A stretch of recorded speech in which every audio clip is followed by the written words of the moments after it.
Today here on the lift I have a 03 Honda CRV. I wanted to show you how to change the fluid in the rear transaxle. If you're having troubles with chattering or vibrating coming out of the rear when you turn corners or when it slips, there's a good chance that you're going to have to change the fluid in the rear.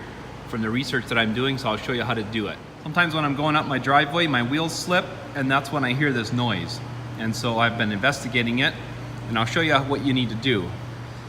So back in here, this is a well-known thing for CRVs, by the way. So here's the rear transaxle. So right here is the drain plug, and here's the fill plug. So this fits a normal 3/8 socket, the head does. And so I just wanted to show you. Now it's a good idea to make sure that the top one, the fill plug, is going to get loose before you take them both loose, just to make sure you're going to be able to do this procedure. So let's go ahead and take it loose and drain it. So typically I have to do this in my driveway in the ice and snow and the rocks and gravel and mud and all that, but I happen to have a friend of mine has a lift and I can use it after hours if I really need it. So this works out good for me. So he's got some of the cool stuff like draining the oil in here. I typically don't have this. So whatever you gotta do in your driveway with a pan, whatever. So you just take a normal 3/8 ratchet like this, or a breaker bar is even better.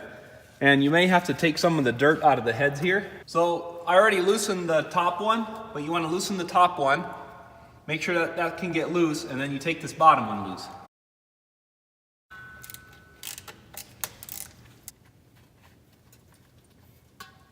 Let it drain out. So then you're gonna need this stuff. It's Honda Dual Plump Fluid 2, and you can get it in quarts like this, and this takes a little bit over a quart, like 1.1 or 1.3, so you have to get 2 quarts to do a change here.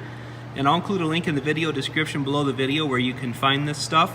Where I found it, you can get it at a Honda dealer if you have one close by, otherwise online is your best option. Then you just need to rig something up like this on the top of it to get it up in there. You can either get like a fluid pump, which they're pretty cheap, or you can just rig something up yourself like this.